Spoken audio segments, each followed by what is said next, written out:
Well, hello, With Gratitude Matt listeners. My name is Matt Moran, and I'm your host for the With Gratitude Matt show.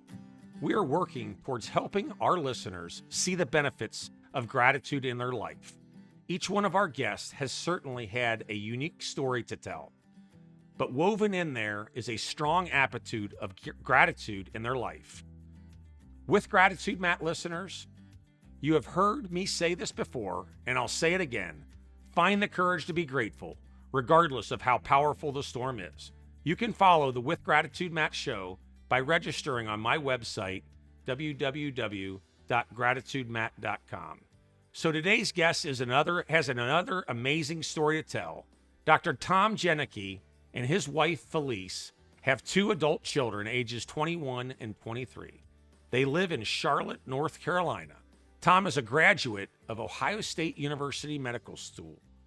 Tom opened up his family practice after his residency in Charlotte, North Carolina. 16 years into his practice, he began doing more work on personal wellness and doing some internal soul searching. As a result of this work, Dr. Jenike is today the Senior Vice President and Chief Wellness Officer at Novant Health in Charlotte, North Carolina. He is impacting the staff at Novant Health in a manner that is not only impacting the patients, but also impacting their lives. While we sit in pandemic, his work is more valuable today than it ever has for these frontline workers. And it gives me great pleasure and joy to have Dr. Jenike on today's show. Tom, welcome to the show.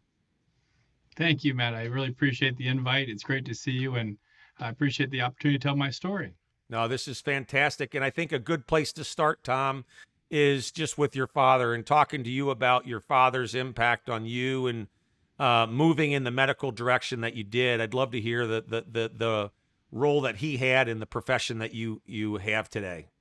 Yeah, you bet. So I was born into a bit of a medical family. My dad was a cardiologist, and I knew him nothing but a cardiologist. When I was born, he was already in practice. So, what I remember early on was, number one, how much he worked. That was obvious to me. And I also remember him coming home saying things like, "Well, saved another life last night." And as a little person, I was like, "Wow, that seems like a big deal." Saved another life last night. And in reality, because he's a cardiologist, he was helping people with heart attacks, and he really was saving lives. And it just seemed to me like a worthy mission to do. And I think if I think about it, down the line, when you're a little person, you hear your dad saying, "I saved another life last night." Not only was I, like a lot of young men, trying to make my dad proud, but I think there's some degree of pressure that was probably baked in there as well of, well, I guess to be successful or to be happy, you have to save lives. So I think that was part of it as well. So anyway, that's sort of the trajectory of me deciding to become a doctor.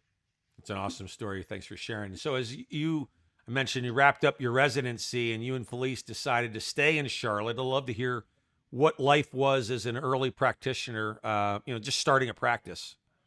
Yeah, it was interesting because I started my practice and I wasn't taking over for a retired physician. I was actually getting to start my own practice, and it really never occurred to me that I'd actually have to build a practice. I remember showing up day one, super excited, all the no tread off the tires, and I was like, "All right, let's go. Who are we going to help today?" And I remember my office manager saying, "Well, no one's on the schedule yet, Dr. Jenike." I was like, "Well, what do you mean by that?" And she's like, "No one's called yet." So, I mean, that was a little unusual because anyone who's in healthcare knows that normally there's never a day when there aren't people to help. So early on, it was slow. And I remember having some days where I'd see one patient a day, two people a day. And, of course, those one or two who came in, they'd get the full treatment. They'd come in for a sore throat and I'd be there 45 minutes later. "All right, well, tell me about your great grandmother." So I would extend it out. I would call them every day back. "How's your throat today?" So, it was slow times in the beginning. And I remember having a thought probably 6 months in, like, I don't know if this is working. Like, I don't know if they're going to keep paying me to see three people a day, five people a day. So I started to have this thought of, how do I start to build my practice more proactively? And, for me, Matt, what I decided to do was that I decided I was going to be the most accommodating family physician ever. So no matter when people called, I'd see them. There's no, don't worry if you're late. I'll wait for you. I'll open the office early for you. I made house calls. I gave everyone my cell phone number. That was a bad idea, but that's what I did. And when you start doing things like that, where you're super accommodating and you see people on off hours, you stay late, they tend to like that. And my practice started to grow. They started, the word got out in my little neighborhood, my community, that this doctor will bend over backwards for you. So, a couple years in, I started getting a little more comfortable that I was going to make it. Yep. That was the beginnings were kind of slow, and it was logarithmic after that, after starting to build. And you had, quite a bit of more time because you didn't have family yet. But 3 or 4 years into it, you start to have a family. Love to Yeah. hear the perspective on what happened when you started having the two kids. Yeah, so my son was born right before my practice started. And then Okay. my daughter came along 2 years after that. And to your point, when my son was a baby, like I lived in an apartment across the street from my office. And I was so slow I could go home and visit. Like I could watch him eat.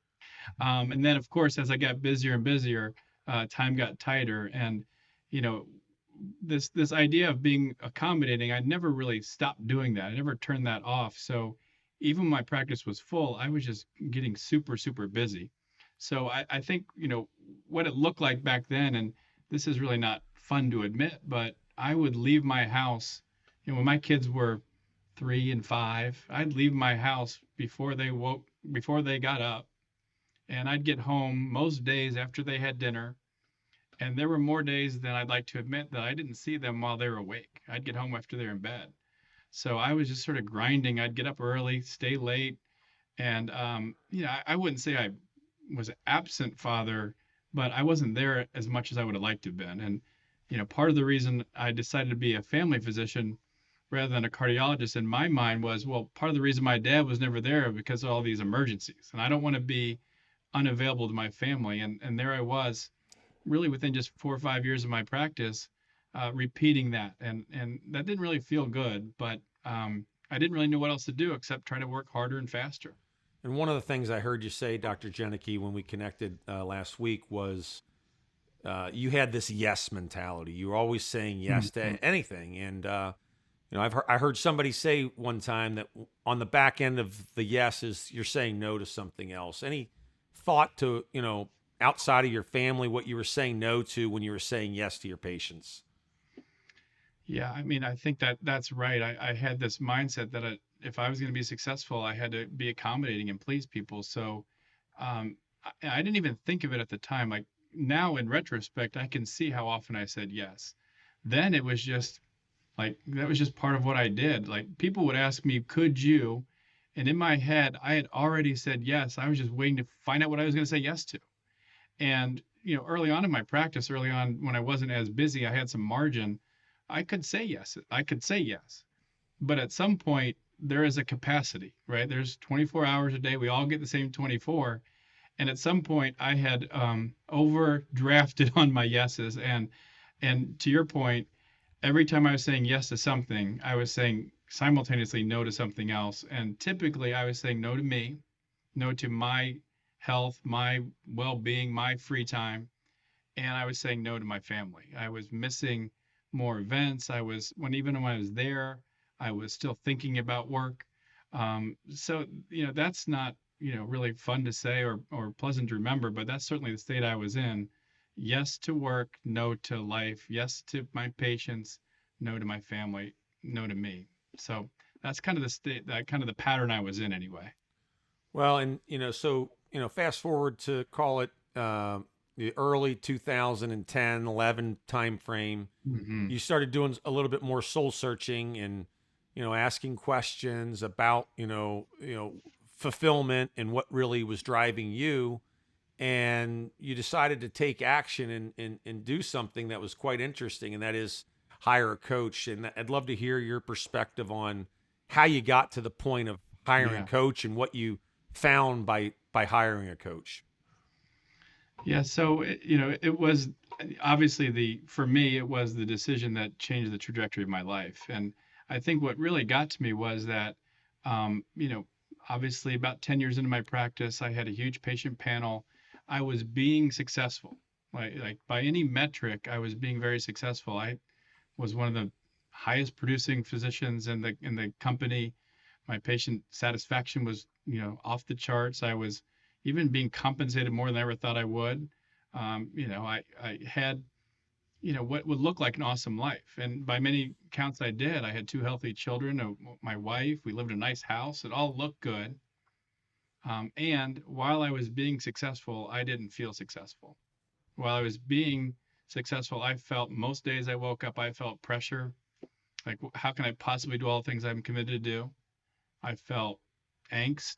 Like, who am I going to let down today? Who might I even hurt today? And a lot of guilt. When I was doing one thing, I felt I should be doing something else. I had some administrative roles, some leadership roles. So I was torn even professionally. And no matter where I was professionally, I felt guilty that I wasn't at home. So I just wasn't experiencing my life. So I was, 10 years in my career. I'm my late 30s. This dream I had since I was a kid to be a doctor. I'm like, okay, I've done it. And the second thought is, oh no, I've done it. Like, this is what it's like? And I remember just one quick story was kind of probably led me to meet the coach. Is I remember seeing a couple, a patient family that I had been seeing since I was early in my career. And this patient, this couple, they're in their mid 80s. They've been married for 50 years, and they're the type of couple that, I saw them a lot. Every time he came, she would come with him, and every time she came, he would come with her. They're the type of couple when they were walking back to the exam room, they'd hold hands. They just super in love, and I love seeing them. And unfortunately, the husband's wife had got a bad diagnosis, and she passed away about 2 months after the diagnosis. And after I heard, of course, I called him up and I offered all my condolences, all the things you would expect your doctor to say. And then about a week later, he came into my office, and I went in to see him, and I again offered my condolences, and I said, okay, what can I do for you today? And I remember this like it was yesterday, Matt. He said, nothing. And I said, well, excuse me? No, really, what can I do for you today? He said, nothing. So now I'm a bit perplexed. And I said, well, why'd you make an appointment? And he said, well, the reason I made the appointment was I wanted to come in and tell you in person how much you meant to me, how much my wife loved you, what an impact you made in our lives. We didn't see you as just our doctor, but as a friend, like almost as one of our children. We would tell your bad jokes at our dinner table. We talked about your kids like they're our kids. And it was super heartfelt, and it was, real emotion. He was honoring his wife. He was honoring me. And I remember this while he was doing that, what I was thinking was, who's next? Who's next? Wow. And that's, not a great place to be, because the reason I went into healthcare was because not just the science of it, but the relationships. And this was the payoff for all the hard work sitting right in front of me, and I was missing it. And it was one of those moments where I was like, what's happening to me? Like, how have I drifted so far away from my core? And it was just really unsettling. I even at one point cut him off and said, hey, you don't need to thank me. I was just doing my job. Right. Of course, when that came out of my mouth, it was like one of those outer body experiences. Like, oh my God, did you just say that? And at that point, I realized that something was off. And I was having some struggles at home. I was now losing some of the fulfillment, or a lot of the fulfillment, out of the work I did. And that's when I reached out to an executive coach and said, hey, I just need some help trying to reorganize my life and my priorities. And that's where I started. And that was a game changer for me, because I was able to see my role and how my life was turning out. It wasn't just being a doctor. It had some to do with that, but it had much more to do with about my approach to life and my approach to my profession. And I can share with you what I learned, but that was that was not a fun chapter. And I'm happy that it happened, because it put me in a new trajectory. That's an awesome story. And it sounds like you're being a little bit hard on yourself back at the time, because, for that patient to come in and say what he did is pretty remarkable. And I'm sure a lot of your patients felt the same way about the care that you were giving. But I'm glad that you thought about it, because I know the team down at Novant today is benefiting from a lot of the wellness work that you've done over the last decade. I'd love to hear, how the transition from your practicing family practice to being the director of the wellness program there. How that transpired, and tell me a little bit more about that story. Yeah, so after I did my own work with my executive coach, and that went on for 6 9 months, where I got much more clear about kind of how I was really feeling, why I was feeling that way, and even some of the things behind why I was saying yes so much, even some of that. So I was able to get more clarity on me. I was able to get more clarity on what I really wanted to accomplish as a physician. I got much more clear with my highest priorities, that my family really was my highest priority, and I had to start behaving that way. So I just came out of it, out of those conversations, just a much better place. And I work in a big company, a lot of physicians, and not many people really talked about the impact of being in healthcare on them and their lives. Like, we talk about the service to others and caring for others, but we really don't talk about the impact of being the caregiver. So my first thought was, number one, I can't be the only guy feeling this way. It just can't be. I know we don't talk about it, but I can't be.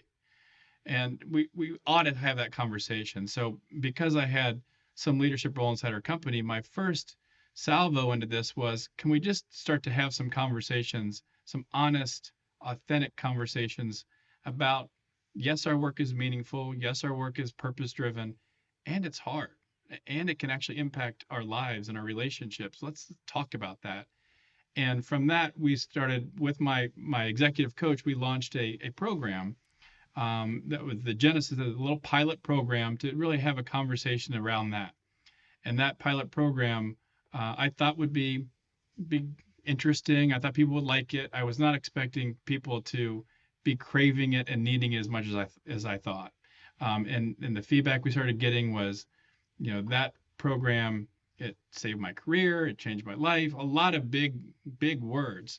And I went to my CEO at the time and I said, uh, Mr. Armato is the name of our CEO. I said, I don't think you can build the type of company you want if half your doctors are spiking themselves in the ground with burnout. I just don't think you can get there. And he said, I agree. I don't think we can. Can you do something about it? And he's the kind of leader who just says, you got an idea, go for it. And our little pilot program turned into a thing that we did regularly for physicians. A 3-day type retreat was the initial way we got into the work. And because of the feedback we heard, both subjectively and objective data, my CEO said, do more, do more. And that turned into really my full-time administrative job. And then as we got closer to the last few years, given the state of the world, the pandemic, we knew that doctors don't corner the market on burnout. Uh, Nurses do, and in my view, everyone does. Like, this is a human thing, not a doctor thing.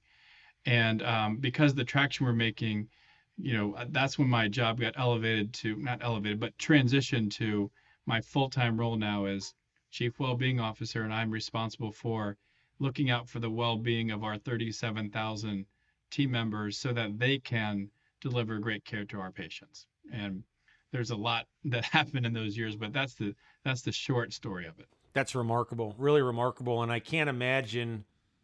Well, let's just think about this for a second. Today we sit in pandemic. Mhm.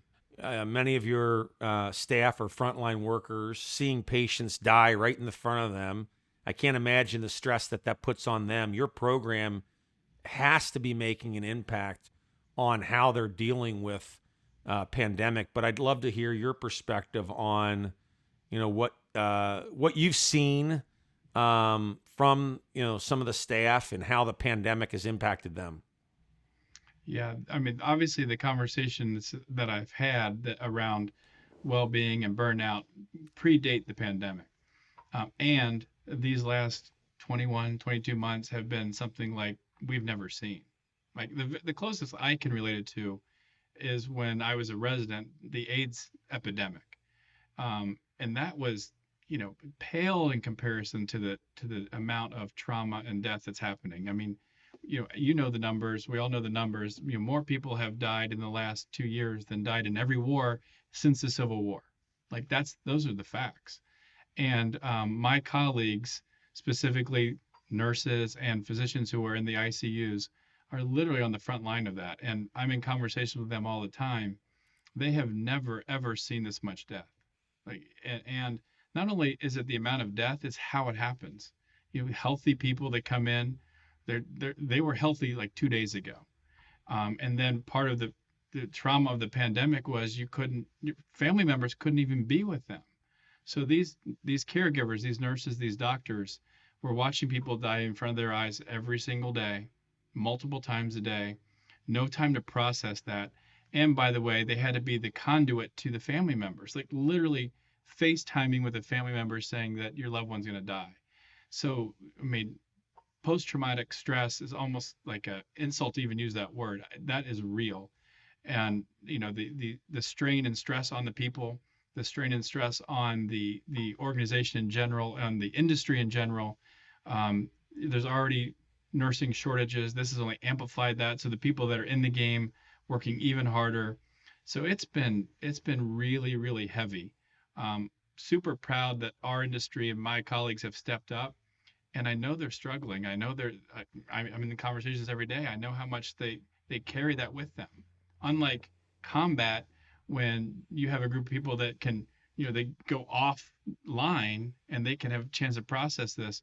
It's shift after shift after shift, never ending. And then as soon as it looks like we have a handle on it, here comes the next wave. So it's been heavy. It has been super heavy. And part of our work is to help support them and love them and show them how much we care and that they're not alone. Well, I'm so grateful for any frontline worker, and you're having a big impact on how they're handling this. I know. We're today worldwide, we're close to 5 million deaths total, close to a million here in the United States. As I think about just the frontline workers, I'm drawn towards, what can we do as, in our local communities, as individuals living in our local communities? What can we do to help support those that are supporting us in the medical facilities in our local communities? Anything come to mind? Well, I saw early on when this was kind of at the forefront, there was a lot of outpouring of support for frontline caregivers.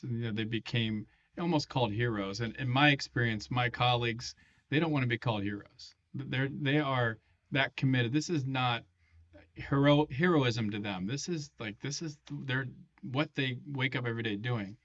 So number one, if you know someone who's in that world, simply say thank you. I mean, they really deserve a kind thank you. These people, not only are they doing their work, the work we just talked about, but their lives, like, just because they're in healthcare doesn't mean all the other stuff that doesn't happen too. Like, their loved ones are getting sick, their kids are not in school. So, number one, appreciate them. Number two is, these are just facts.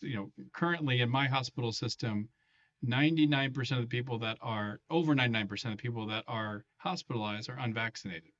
And we have very few ICU beds available, and we have turnover rates, and we have shortage of staff. So, I don't want to turn this into a medical service announcement, but I would certainly, anything you can do to protect yourself so that you can help the system and not put extra strain on the system. And I'm a physician, so I can just say it. Vaccinations work. They work. So talk about it. If you've been vaccinated, share why you are. And just the evidence shows that we can reduce the burden and strain on the system, and when I say the system, it's the human beings that are delivering that care. If we can, as a whole, increase our vaccination numbers. So that is the best thing you can do, as well as just appreciate people.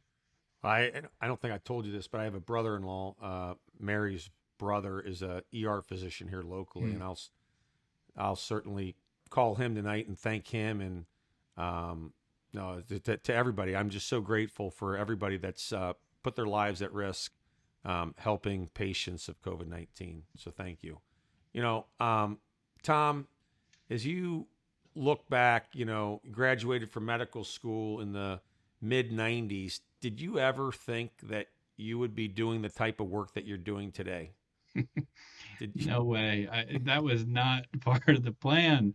I wanted to be a doctor, and I wanted to be the best doctor I could be. And part of part of my makeup, part of my DNA is that I literally said, I'm going to be the best doctor in Charlotte.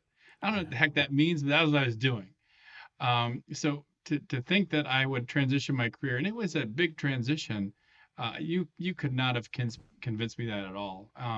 And I can't imagine doing anything else right now. I still get to practice medicine. I still get to see patients, but getting up every day and helping those who help others, um, actually contributing to those who are so deeply committed to caring for others, has been the most rewarding chapter of my career. And I'm not going back. The work that I do now and my team does now, as you said, is needed now more than ever. Right. And I get so much fulfillment from it. It literally does not feel like work for me. It feels like I get to get up and make a difference every day, and do so in a space that we all know really matters. So obviously the staff there is the benefactor of a lot of the work that you're doing, but I'd love to hear your perspective. Earlier you talked about when you said yes to things, you were saying no to even yourself and your family. What have you experienced now that you're in the role that you're in today and some of the work that you're doing today with respect to your family life, with Felice and your two children? So before, what it really seemed to me was that I had a big chunk of my life, my day was dedicated to my work, and I would try to squeeze in some family time. And if I'm being completely straight with you, the family time was almost, again, this is not going to sound great, but it was almost getting in the way of me doing what I was supposed to be doing. That's taking care of people. Um, and because of that, I wasn't a uninvolved father by any means, but I wasn't being the type of role model. I wasn't being the type of inspirational family leader that I could be. And I certainly wasn't being the type of husband that I wanted to be. Now because I now prioritize those things, and the irony is, back then, if you would have told me, hey, Tom, investing more into your relationships and into your personal life, even to your hobbies, is going to make you actually better at what you do, not worse, I would have said you're crazy. But I now see that when I'm able to be fully engaged in my life, be fully engaged with the people I love, when I'm with my family, I am with my family. It charges me back up. I'm better able to go serve in the way that I'm committed to doing. So, um, I think if you gave if my family was here on the podcast with us, they would tell you that they have a different version of their dad than they had before, and one that they're really proud of. That's beautiful. That is beautiful. You touched on the seminars that you started. Actually, 3-day seminar early on you were doing. Could you Mm-hmm. share with our audience a little bit about what maybe the Cliff Note versions of what you were providing those that attended those seminars? So that started again back in 2013 with a pilot group, and we're now all these years later, and more than 1,500 of our team members have been through this 3-day seminar, 3-day program. I've been able to, because of the impact, I've been able to do this across the country for other healthcare systems, probably 30 different states, another 1,000 providers across the country. And it doesn't matter if you're here in North Carolina, you're in New York, you're in Ohio, you're in California, this conversation resonates. And really what we're trying to do is get people together, take them offline for 3 days, which is hard to do. And no one ever does it. How often do you take 3 days where you actually go work on yourself, where you go invest in yourself? It just doesn't happen. So we get them offline. We put them in a nice place for 3 days, groups of 15 to 20 people, and it's literally a facilitated conversation. And it's a beautiful one. It's authentic. It's how am I really experiencing my life? Like, what are the outcomes I'm getting from my life? Not just the quantitative outcomes, but how does it feel to be in my life? What's working in my life? What things am I really happy about? And if I'm being completely honest, what's off track? What I want to improve? These are things that we never pause long enough to even consider, because we're just all of us, whether you're a physician, whatever role you play, when you get busy in life, we don't reflect enough. So it's a place of reflection.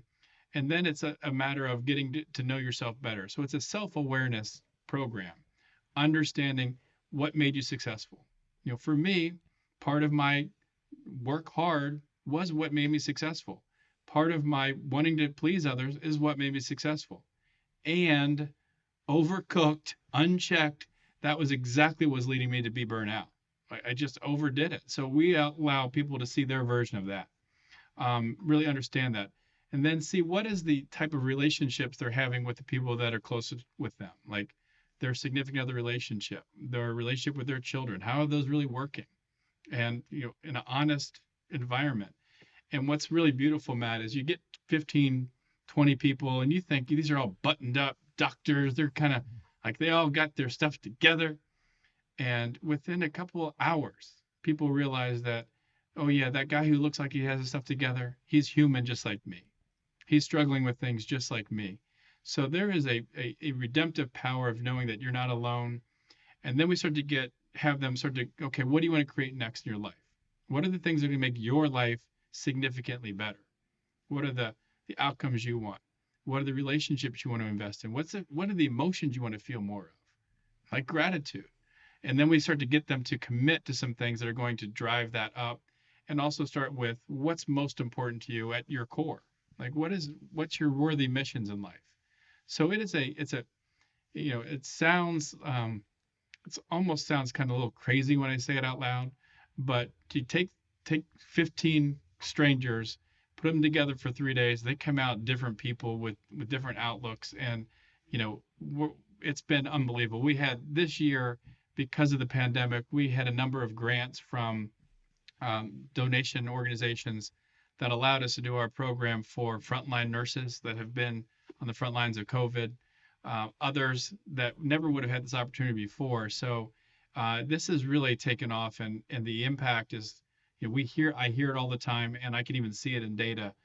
It's a worthy mission, and one that I have to pinch myself that I get to facilitate. That is, you're doing remarkable work. It's just amazing, and I'd love to hear from your perspective of all the work that you do. Is there one in particular thing that you're seeing or transform in the nurses and the doctors that you work with that gives you the most gratitude? I think when people, and I get to see this a lot, this is kind of the double-edged sword. It's unfortunate that I get to see it, but I get to see people that are literally at the end of their rope. They're hanging on. These people are resilient. They're tough.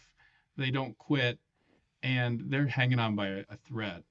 And to have them walk away, whether it's we do a lot of different types of programs and sessions and seminars, whether it's after a 2-hour conversation, a 1-day program, or a 3-day program, having them have hope that the life they have is going to be better.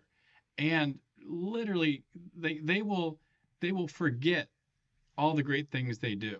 Like, I'll ask a nurse, tell me the best thing that happened to you this week. And they literally will be like,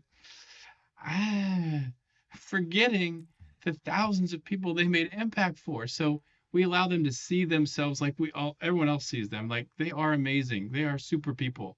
They are, rock stars. So allowing them to actually feel their success and have some hope and be re-inspired to help do what they committed to do when they were young people, I think that's the most gratifying. That's awesome. That's awesome. As we wrap up, Dr. Jenike, you were destined for success in part because of your father's influence on you, and you directed you towards the medical career that you're practicing today. That being said, I think your work today is a lot different than your father probably drew it up for you.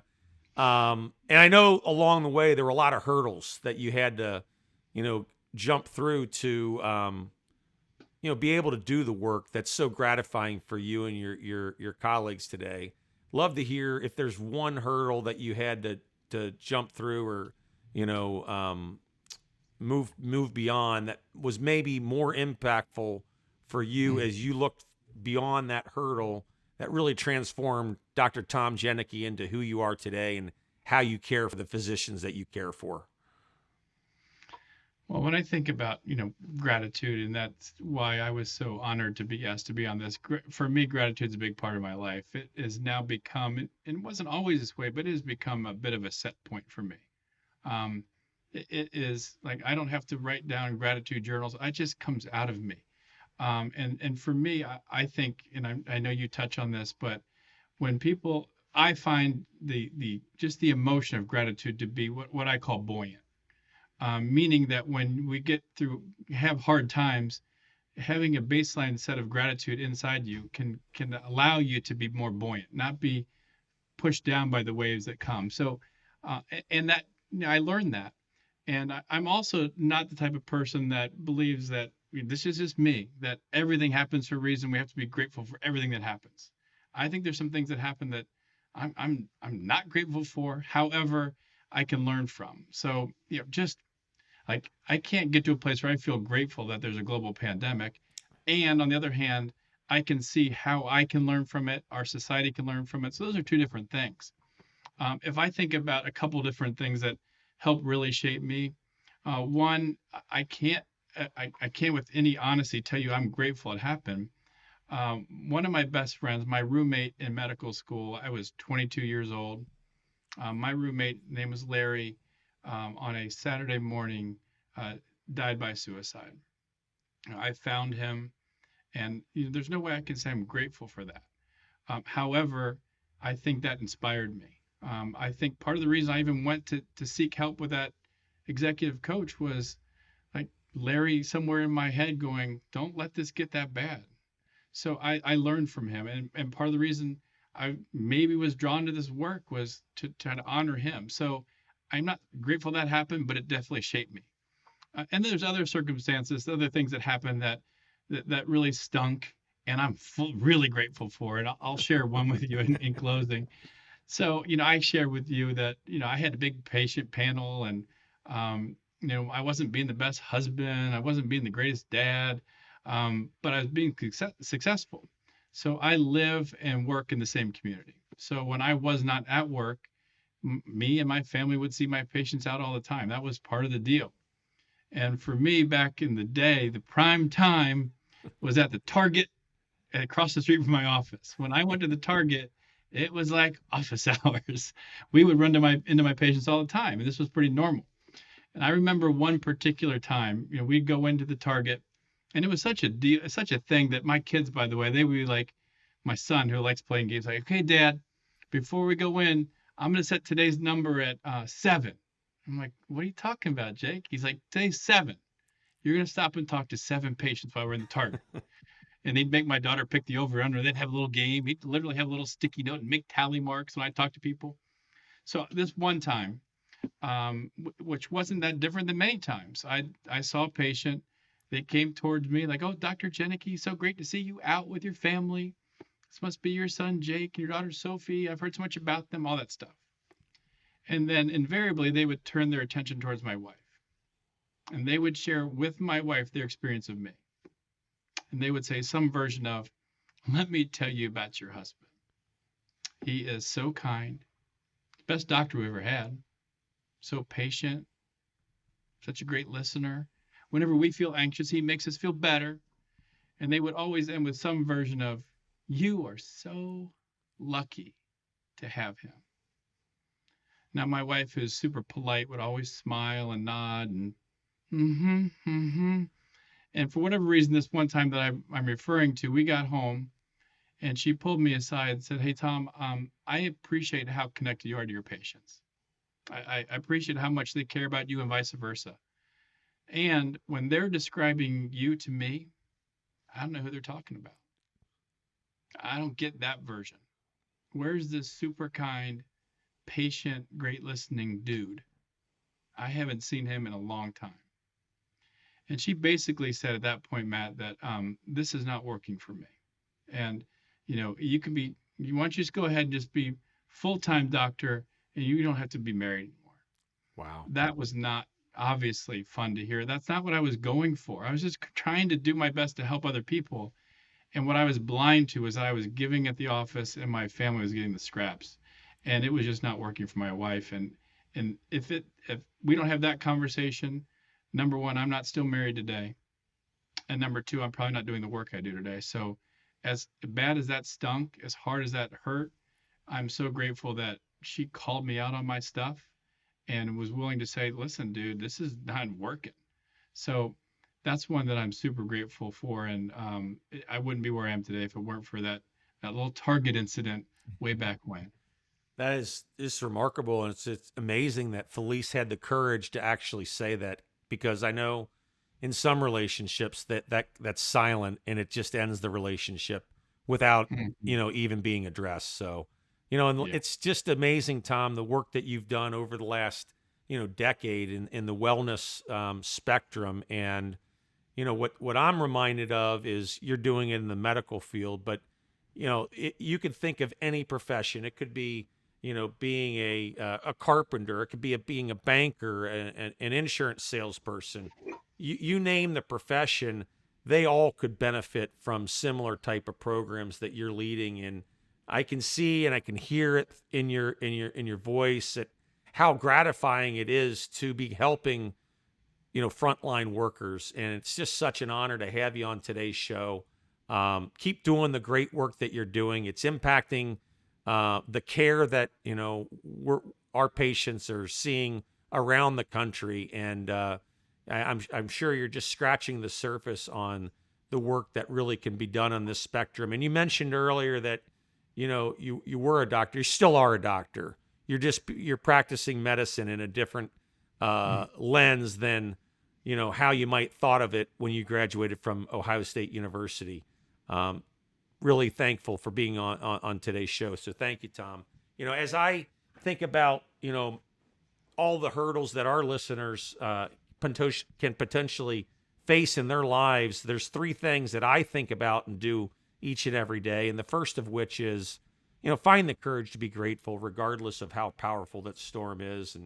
And there's if you just live your life with a grateful lens, I think you'll find that the trajectory of your life can be quite different. Secondly, is be truly present to those you're with. If you're with somebody, be engaged with them. You'd be amazed not only what you can learn and feel from them, but what you can contribute to their life.